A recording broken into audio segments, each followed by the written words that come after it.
Сыныпта бірге оқыған 15 жігіттің бәрі ғашық болған қыздың тағдыр жолы.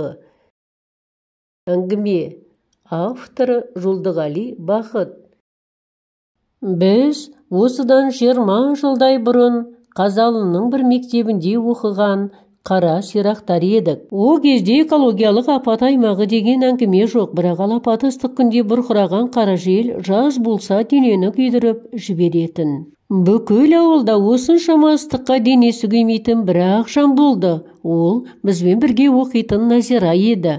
Бұл жаратылыс дегенді қойсаңшы, біреуге келгенде тарыла қалып, қысық көз, таңқы танау етіп жарата салады. Ал екінші біреуге келгенде соншама жомарт, ай десе аузы, күн десе көзі дегендей барын аямайды. Назирадан да табиғат ештеңесін аяп қалмаған еді. Ботагөз, жәудір жанар, ақшамаңдай, тоқпақтай ұзын бұрым, тастан қашап жасағандай, оқтаудай түп-түзу аппақ балтыр. Қысқасы, жас бой жеткеннің сұлулығын айтуға тіл жетпейтін. Қасынан өтіп бара жатқанда атты кісі атынан түсіп, жаяу кісі жатып қарамай өте алмайтын. Жасырып не керек, бірге оқитын 11-ші кластағы 15 бозбала түгелдей оған ғашық едік. Тек бір айырмашылығы, әрқайсымыз әртүрлі ғашық болдық. Мен байғұс еш дәмен болмаса да, жүрекке әмір жүрмейді ғой, өзімше ғашық болдым.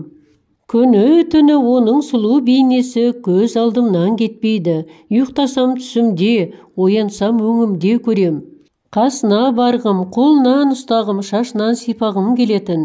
Бірақ шашы тікірейген беті безеу-безеу мені Назираға айтсын. Қарамас деп ойлаймын. Бар әлімнің келетіні бұрқыратып, өлең жазамын. Бәрі махаббат туралы. Назираға арналған. Кейде оларды оқып отырып, көзіме жас алам. Жүрегім қаншылап қоя береді. Дүниеде өзіңнен өзің қорланғаннан қиын ештеңе жоқ екен. Назира болса біздің бірде-бірімізге қарамады. Жігерімізді құм қылып, тәкаппар басып жүре берді. Сөйтіп жүргенде мектеп бітірер күнде келіп қалды. Әр қайсымыздың бойымызда сан қилы арман бар. Біраз жастар комсомол жастар бригадасында қалғысы келді. Мен болсам Алматыға барып, болашақта журналистік мамандықты алсам деймін. Ал Назираның театр институтына барғысы келетінін бұрыннан білетінбіз. Несі бар?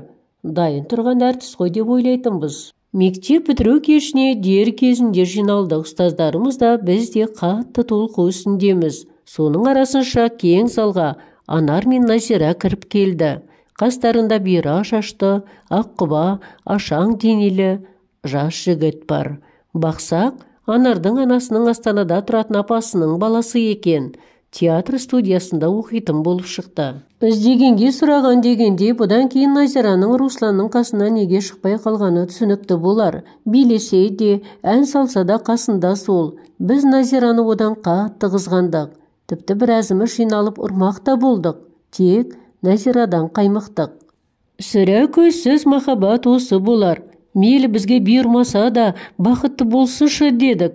Көп замай мектеп бітірген 23-іміз жылы жаққа қайтқан құстардай жан жаққа бытырадық та кеттік. Мен сол жылы оқуға түсе алмай, күзде әскер қатарына аттандым. 2 жылым Киевте өтті. Одан келісімен ару Алматыға келіп, журналистік оқуға түстім. Сөйтіп, арада 3 жыл өткенде ғана елге оралдым. Бірге оқыған қыз жігіттерінің біразы ауылда екен.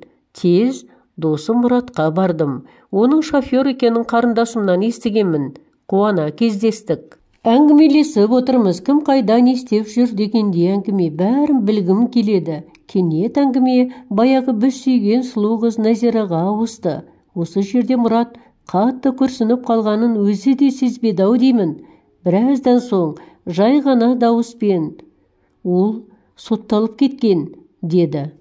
Мен өз құлағыма өзім сенбедім. Аспан төңкеріліп жерге түскендей болды. Неге? Не үшін дедім ышқынып. Мұратқа қарасам, оның да түсі сұп-сұр болып кеткен екен. Жалын ата ауыр күрсінді. Сосын жайлап әңгімесін бастады.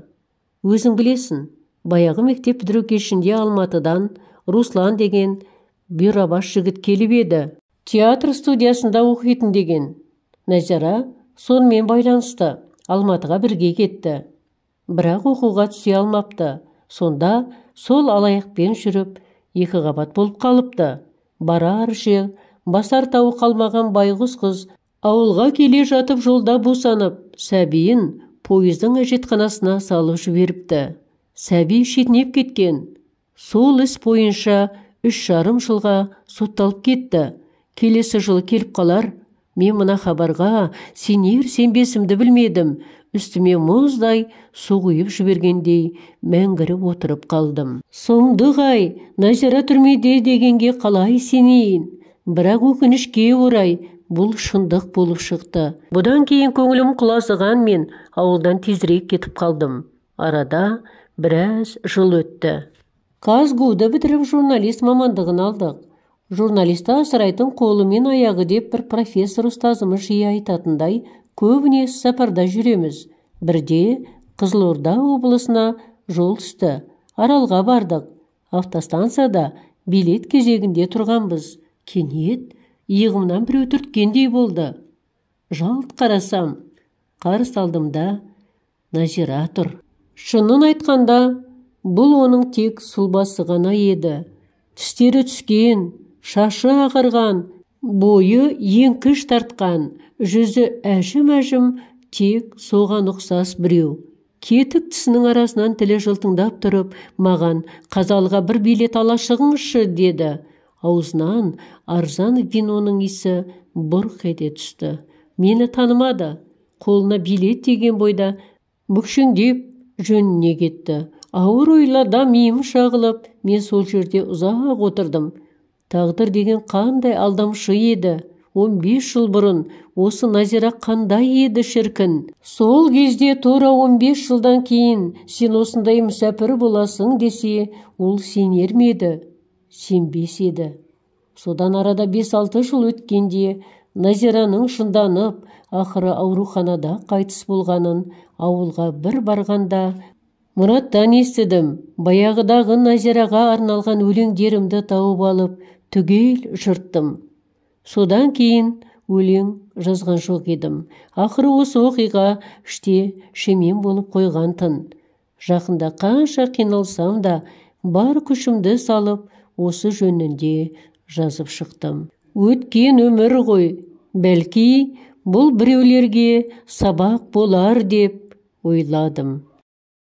Әңгіменің соңы. Оқыған Роза Сұлтаналиева.